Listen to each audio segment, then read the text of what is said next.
The universe is not as solid as we believe. We walk on the other worlds are breathing. Worlds that look like ours, but are fundamentally wrong. Tonight, we look at the most chilling evidence of these cracks in existence.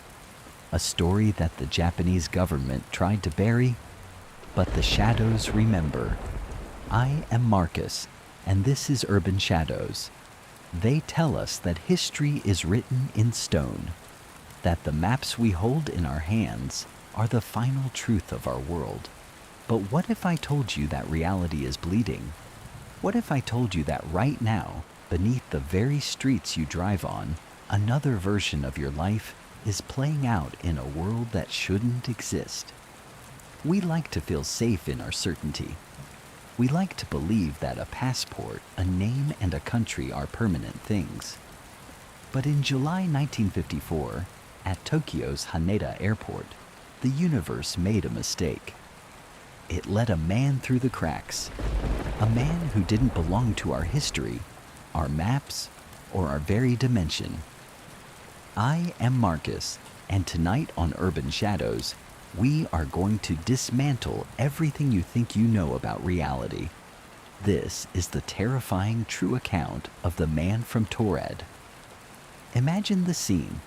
It's a muggy, gray afternoon. The air is thick with the smell of jet fuel and rain. To a rebuilding Japan. Among them is a man who looks remarkably ordinary. He is middle-aged. He speaks French as his primary language, but his Japanese is fluent. He stands in the immigration line, waiting just like everyone else. There is no sign of what is about to happen. Over his passport, and smiles.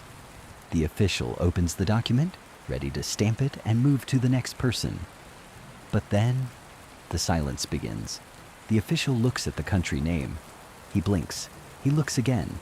The gold letters on the cover read, Taured, not France, not Spain, private interrogation room. He is confused but not yet afraid.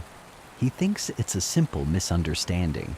He tells the officers he is here on business, his third trip to Japan this year. He shows them his briefcase, and this, my friends, is where the story turns from strange to impossible. Inside, they find currencies from multiple countries, but the bills look wrong. The textures are different. The portraits on the money are of leaders no one recognizes. He has checkbooks from a bank that does not exist in our records. He has a driver's license issued by the government of Taured. To him, everything is normal. To the Japanese authorities, he is a ghost standing in front of them. They bring out a world map. They tell him to point to his home. He points to the area where Andorra sits today. But when he sees the word Andorra on the map, his face turns a ghostly shade of white. He begins to tremble. He shouts that Andorra is a myth, a lie. He says Taured has been there for 1,000 years. He describes the cities, the culture, the mountains of a country that has never appeared on any map in our history. Who was this man? Was he a master spy with the most elaborate fake identity in history? If so, why create a country that doesn't exist? A spy's job is to blend in, not to stand out as a dimensional anomaly. The authorities were baffled. They called the company he claimed to be meeting in Tokyo. The company had heard of him, but they said they were expecting a man from a different region entirely. They called the hotel where he claimed to have a reservation. The hotel had no record of him. It was as if he had stepped out of a dream and into our nightmare.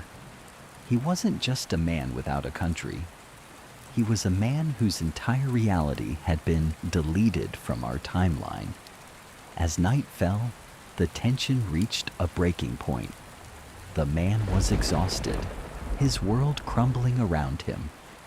The police decided to move him to a high-security hotel nearby until they could figure out what to do.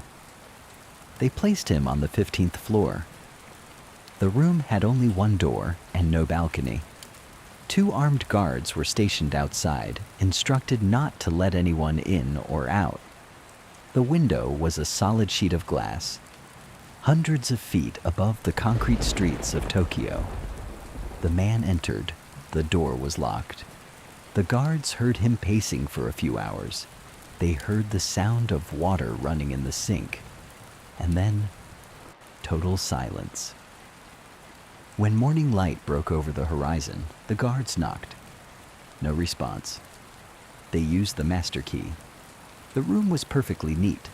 The bed had been slept in, but the man was gone. He hadn't climbed out the window. He hadn't fought his way past the guards. He had simply ceased to be in our space. But the most bone-chilling detail came an hour later. The police rushed to the airport security office to check the vault where they had locked his passport and his strange documents for SI safekeeping. The vault was made of reinforced steel. It required 2 keys and a combination. No one had approached it all night. When they opened the heavy door, the shelf was empty. The passport from Taured, the mysterious money, the driver's license, all of it had vanished at the exact same moment the man disappeared from the hotel room. It was as if the universe had realized it made a mistake, a glitch in the matrix, and it had moved swiftly to erase every trace of the anomaly.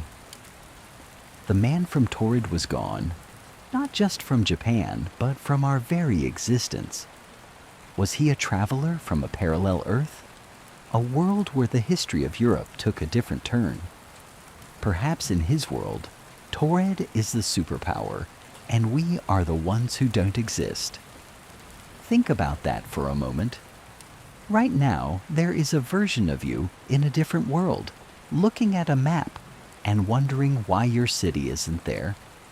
We are all just guests in this reality, and the walls are thinner than you think. I am Marcus. As you drive home tonight, through the rain and the shadows, keep your eyes on the road, but occasionally look in your rearview mirror. You might see someone in the back seat, someone who's looking for a country that no longer exists. Sleep well, if you can.